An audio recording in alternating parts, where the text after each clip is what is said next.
ngaha turashe nyagasani kwitabye ijwi ryawe kuko duhamagara ngaha kuri buri munsi kugira ngo tugire neza ku mpuhwe zawe ku izina ry'Imana Data na Mwana na Roho Mutagatifu amen.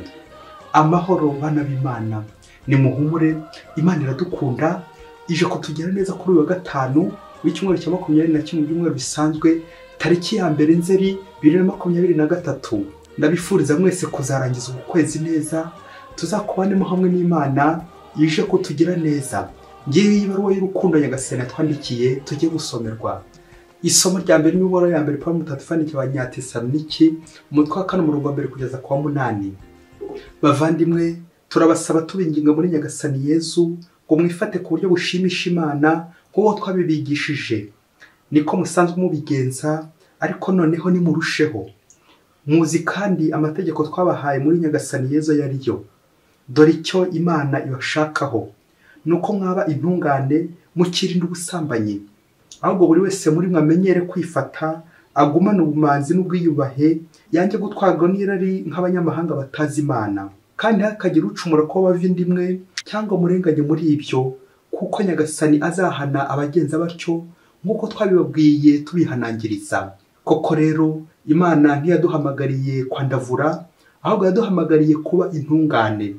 Ni nayo mpamvu usuzugura amategeko atari umuntu abasuzuguye, ahubwo abasuzuguye Imana yabashyizemo Roho Mutagatifu wayo. Iryo ni ijambo ry'Imana. Zaburi ni ya 97. Ntungane, nimwishimire Uhoraho. Uhoraho n'umwami, isi nihimbarwe. Abaturiye inkombe nibasagwe n'ibyishimo. Igicucu cy'ubwijiji kiramukikije, ubutabera n'ubutarenganya n'ikibanza cy'intebe ye. Imisozi irashonga nk'ibishashara mu maso y'Uhoraho umutegetsi w'isi yose. Ijuru riramamaza ubutabera bwe, maze imiryango yose ikarangamira ikuzo rye. Mwebwe abakunda Uhoraho nimwange ikibi, kuko amenya ubuzima bw'abayoboke be. Ntungane, nimwishimire Uhoraho, maze mumusingirize ubutungane bwe. Ntungane, nimwishimire Uhoraho. Nyagasani Yezu nabane namwe. Amagambo mu Ivanjili ntagatifu kwanditswe na Matayo umutwe wa 25 umurongo wa 1 kugeza ku wa 13. Muri icyo gihe Yesu yabwiraga abigishwa be iby'ihindukira rye, maze abacira uyu mugani ati: ingoma y'ijuru izageranwa n'abakobwa 10 bafashe amatara yabo bajya gusanganira umukwe. 5 muri bo bari abapfayongo, abandi 5 abanyamutima. Abakobwa b'abapfayongo bafata amatara yabo, ariko ntibajyana amavuta yo kongeramo, naho abanyamutima bafata amatara hamwe n'amavuta mu tweso. Nuko rero umukwe atinze barahunyiza, bose barasinzira. Ariko mu gicuku kamo karavuga ngo dore umukwe araje, nimujye kumusanganira. Nuko abakobwa bose barabaduka, batunganya amatara yabo. Abapfayongo babwira abanyamutima bati: nimuduhe ku mavuta yanyu, kuko amatara yacu agiye kuzima. Ariko abanyamutima barabasubiza bati: ahubwo nimugane abacuruzi mwigurire, tutavaho tubura aduhagije twese. Igihe bagiye kuyagura, umukwe abaraje. Abiteguye binjirana nabo mu nzu y'ubukwe, nuko umuryango urakingwa. Hanyuma abakobwa bandi baraza, barahamagara bati: nyagasani, nyagasani, dukingurire. We rero arabasubiza ati: ndababwira ukuri, simbazi. Nuko rero murabe maso, kuko mutazi umunsi n'isaha. Iyo ni Ivanjili ntagatifu. Nuko rero murabe maso, kuko mutazi umunsi n'isaha. Amen. Bakristo bavandimwe, Yesu Kristo akuzwe. Aha tugeze ni kuri buri munsi. Nyagasani aradukunda. Buri jambo ry'Imana yiri kugezeho, ujye wihatira kugira akantu gatuhindura mu buzima bwawe. Buri jambo ry'Imana wumvise, ujye wihatira gushyiraho umutima wose, kugira ngo nturyerekeze kuri mugenzi wawe gusa, ahubwo wowe ubwawe. Ninjye nyagasani ashatse kubwira uyu munsi, ninjye nyagasani koko abwiye, ninjye wongeye kugira amahirwe kubwira nyagasani. Hari icyo nyagasani ashaka gukosora mu buzima bwanjye, hari uburwayi nyagasani ashaka kunkiza, ari ubw'umubiri ndetse n'ubwa roho, kuko nyagasani nta cyamunanira. Natwe rero tujye imbere ya nyagasani kugira ngo adukize, tubeho neza. Umunsi umwana wari uri kwiga mekanike, bishoboye ko ari muri stage. Nuko metero wa stage aramubwira ati: umva rero wa mwana we, ndabizi abana murakubagana cyane. Mbere rero gufungura icyuma, ikinyabiziga cyangwa moteri, ujye ubanza umenye umutima w'icyo cyuma aho uherereye. Bityo iyo umaze kumenya umutima, nibwo ushobora kugikora neza bigakunda, ariko iyo utazi umutima uherereye ushobora no kuwangiza utari ubizi. Mbere yo kugira ikintu cyose ukora ku kintu, ujye ubanza umenye aho umutima uherereye, le centre, le cœur. Bakristo bavandimwe, Yesu Kristo akuzwe.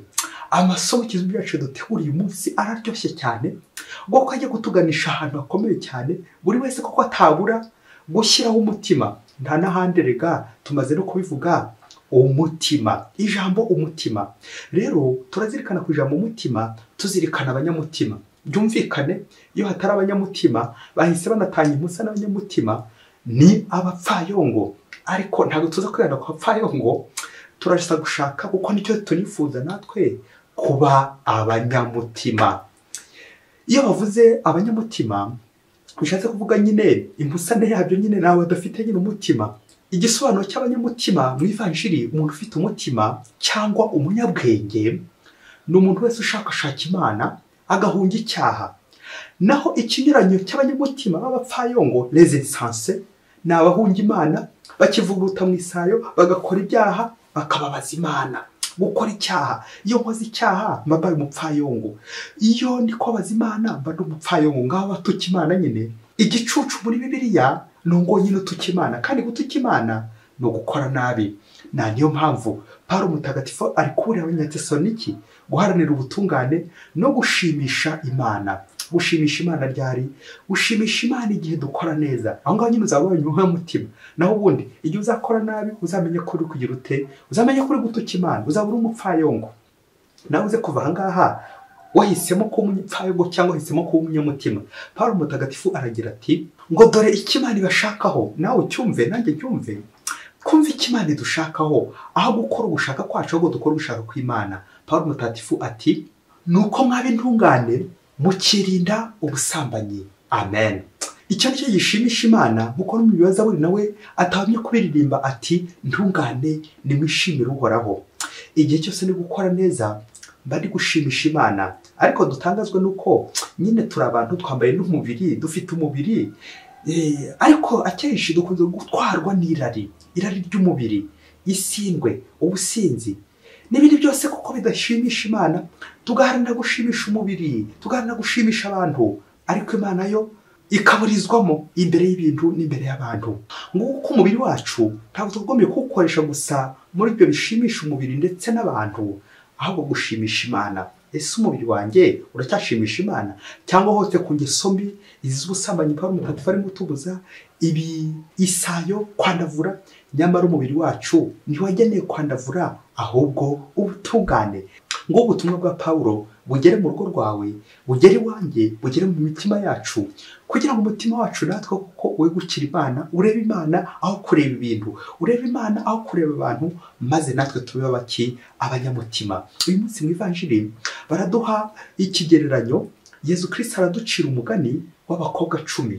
Abakobwa 10 ntuze kubibandaho nk'abakobwa gusa abangaba ushobora kubona de sexe féminin, abangaba koko umukobwa ushaka gushaka umugabo, oya, ahubwo abakobwa baratwerekeza cyane cyane ku Mana.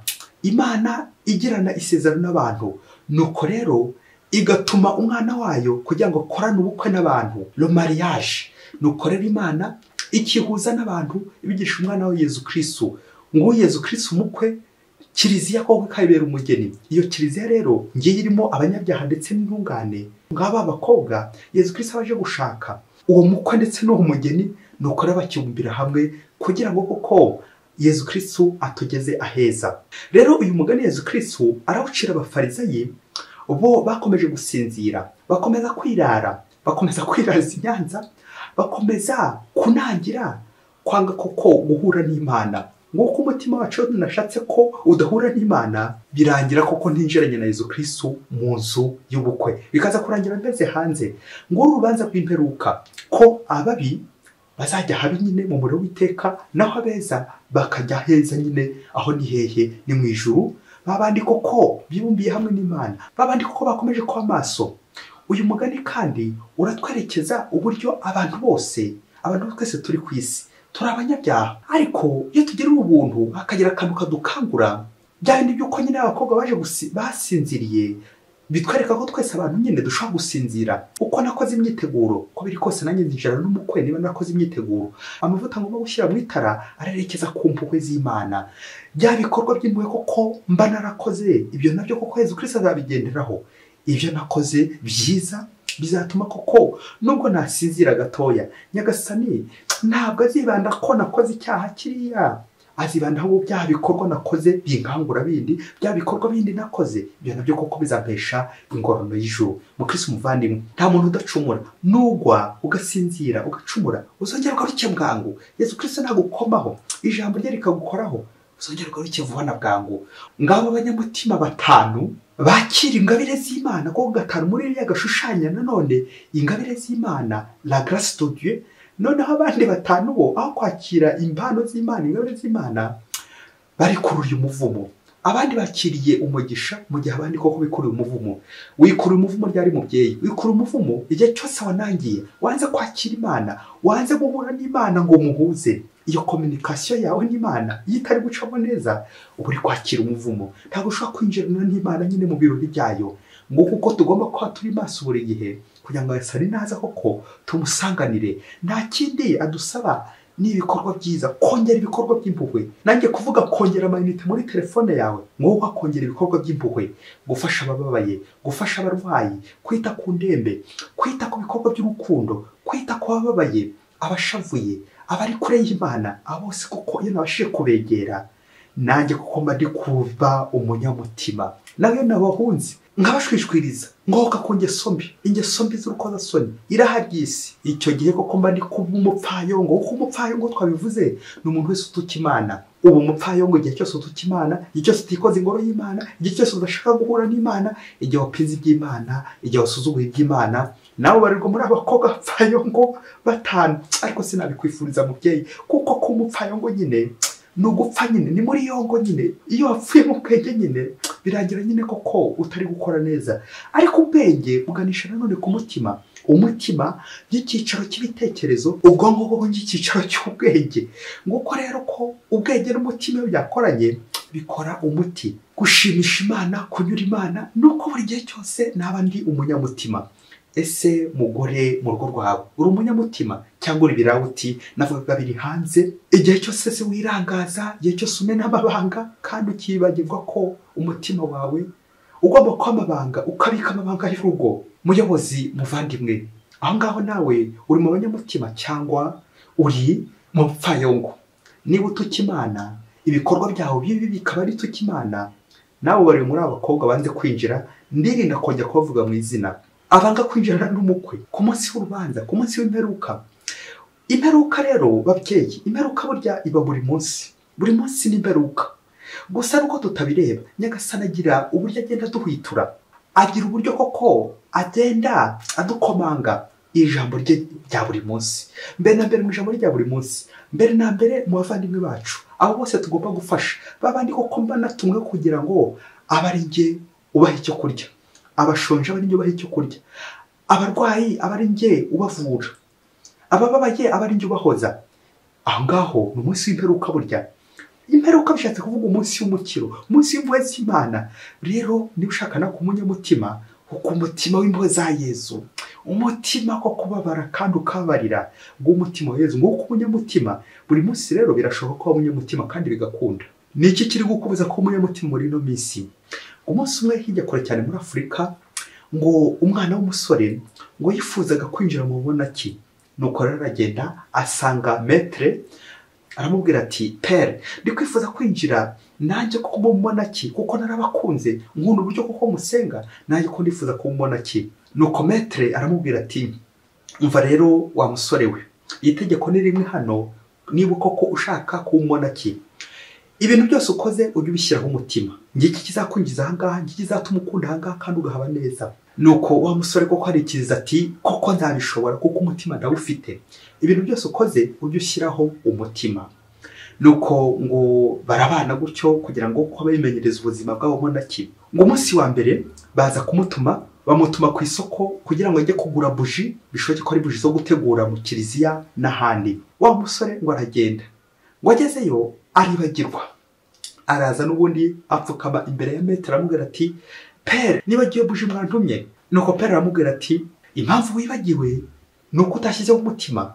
Nuko ku yindi shuro ngo wamubona kina none ngo bari banamuhaye ingengabihe igihe bajya gusengera. Nuko igihe kiza kugera arakerererwa, akererwa n'amasengesho. Bamaze gusenga nanone aragenda apfukama imbere ya pere aramubwira ati pere rwose umbabarire nakerewe mu masengesho, nakererewe sinzongera. Nuko pere ngo aramubwira ati ikibazo ufite ni kimwe, nuko utari washyizeho umutima. Ikiza gushyira umutima niho gukerererwa. Nuko undi munsi nawe nanone wa musore aza kugira atya, afatwa n'agatotsi, arasinzira bikomeye cyane. Amaze gusinzira afata icyemezo cy'uko amaze gukererwa inshuro nyinshi cyane kandi amaze kwisegura bikomeye cyane kwa metere. Nuko afata icyemezo cy'uko atasubira mu masengesho, arayasiba. Umunsi wa mbere arasiba, ibitotsi byamutwaye. Uwa kabiri arasiba, uwa gatatu arasiba. Umukuru w'abamonaki abonye ko wa musore ari gusiba, aravuga ati reka njye kureba ikibazo uyu musore afite, wasanga afite koko ikibazo kiremereye. Nuko amasengesho arangiye, umukuru w'abamonaki aragenda aramusanga aho yari ari mu cyumba, maze aramubaza ati wa musore we, kuki umaze igihe usiba amasengesho utaza gusenga hamwe natwe? Kuki umaze igihe koko utaza gusenga? Nuko ngo wa musore amubwira ati umva rero pere, mfite ikibazo kiremereye cyane. Iyo nje gusengana namwe akenshi mba nangaye, ndarangara koko nkumva ntari aho hantu, nkumva rero biri kundushya cyane. Na niyo mpamvu koko nafashe icyemezo cy'uko ntazongera kuza gusenga, kuko n'ubundi simba mpari, mba narangaye. Iyo ndagaye rero numva biri kumvuna cyane, numva ndi guta igihe cyanjye. Nuko pere ngo aramubwira ati icara hariya nkubwire, iyi nkuru ngiye gukubarira uyiteho kandi koko uyikurikize. Nuko ngo pere aramubwira ati umunsi umwe umunyeshuri yagiye ku ishuri. Ageze ku ishuri agera yakererewe, yakoze amakosa menshi cyane. Nuko mwarimu ngo aramuhana, amuha igihano cyo gupfukama. Wa munyeshuri koko biramubaza cyane uburyo yaguye mu makosa, mwarimu akamuhaniye koko amupfukamishije. Umunyeshuri bamurakaza cyane. Nuko umunyeshuri aza kubwira mwarimu n'umujinya mwinshi, aramubwira ati umva mwarimu, nubwo umfukamishije amavi arapfukamye ariko umutima wo urahagaze. Nuko mwarimu akomeza kweza kuri ntero umwana mubwiye ati nubwo mfukamisha amavi ariko umutima wo urahagaze. Amen.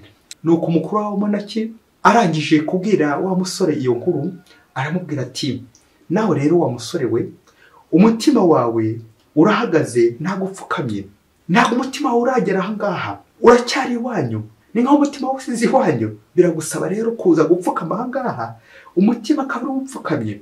Naho ubundi niba umutima wawe uhagaze udapfukamye, n'ubundi ntacyo byakumarira, uzabihirwa, uzashavura, ntabwo uzigera wishima niba umutima wawe koko uhagaze. Burya ikigutera kwibagirwa ni uko umutima wawe utaragera aha ngaha, umutima wawe uracyahagaze. Ikigutera kwibagirwa wajya ku isoko ukibagirwa byari bikujyanye cyangwa ibyo bagutumye, nta kindi ni uko nyine umutima wawe utabuhari. Umutima wawe ntabwo ushyira kuri ibyo bintu, kuko umuntu wibagirwa ni umuntu nyine utabashyizeho umutima. Naho ubundi uramutse ushyizeho umutima ntabwo ushobora kwibagirwa, ntabwo ushobora kwibagirwa. Burya umuntu yibagirwa ari uko ibyo bintu koko atabishyizeho umutima. Ngiki igisobanuro cyo kwibagirwa.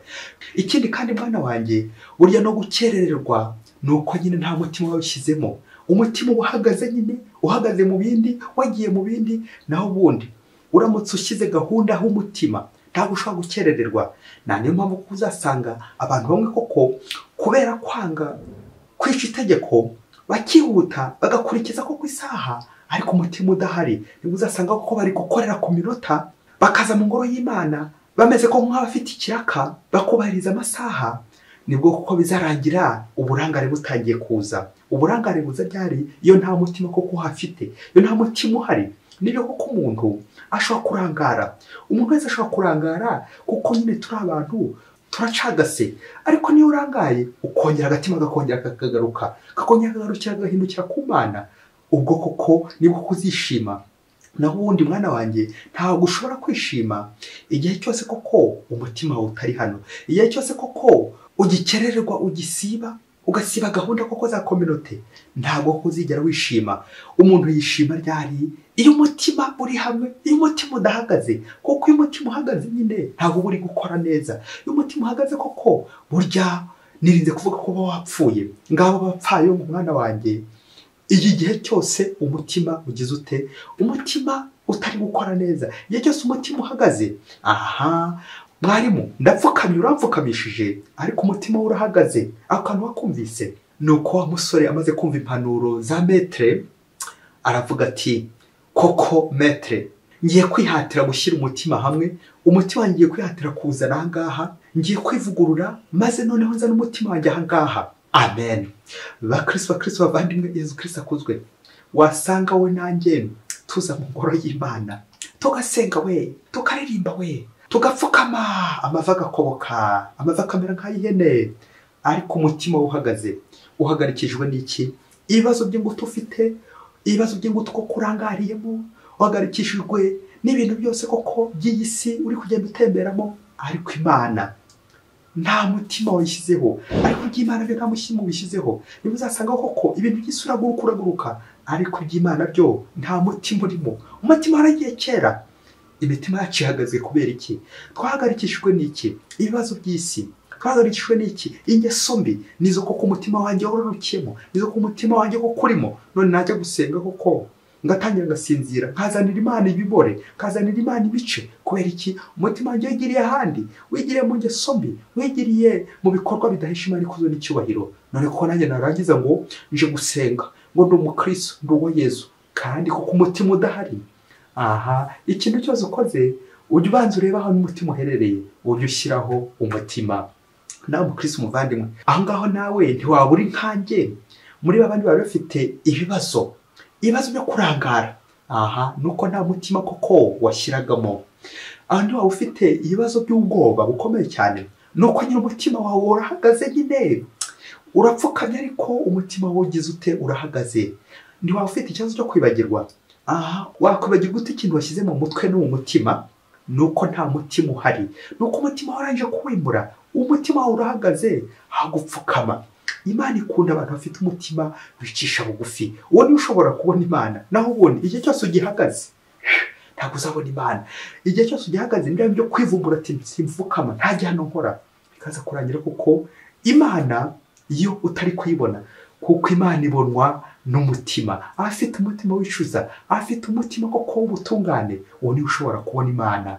Naho ubundi igihe cyose waje ugapfukama, ugasenga, ugasaba imbabazi, niba kuko umutima udahari, uzamenye ngo nanjye nshobora kuba ndi mu bapfayongo. Wasanga nanjye narapfuye muri yongo, ubwenge koko bukaba bwaragiye.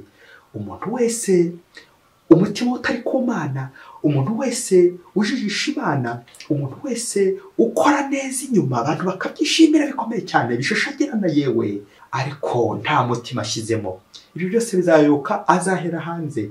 Byose bizayoka kuko nyine atari kumwe n'Imana. Umuntu wese utari kumwe n'Imana, aho ngaho nyine ahinduka umupfayongo. Ibintu byose twashyiragaho umutima, twari kuba tugeze kure, twari kuba tugeze ku iterambere rikomeye cyane. Ariko uzi impamvu se bamwe dukena? Erega ndirinda kwivanga mu bukene ubungubu ubugaragarira amaso, ariko reka tuvuge wakennye nyine, umutima warakennye, wakennye ku Mana. Bishoboka ko utagikeneye Imana, bishoboka ko Imana urayihunza, kuko nyine nta mutima. Umutima wagiye umubyeyi. Mukristo umuvandimwe, ongera ushyiremo amayinite muri telefone, ongera ushyiremo utuvuta mu matara yawe, ongera umutima uwerekeze ku Mana.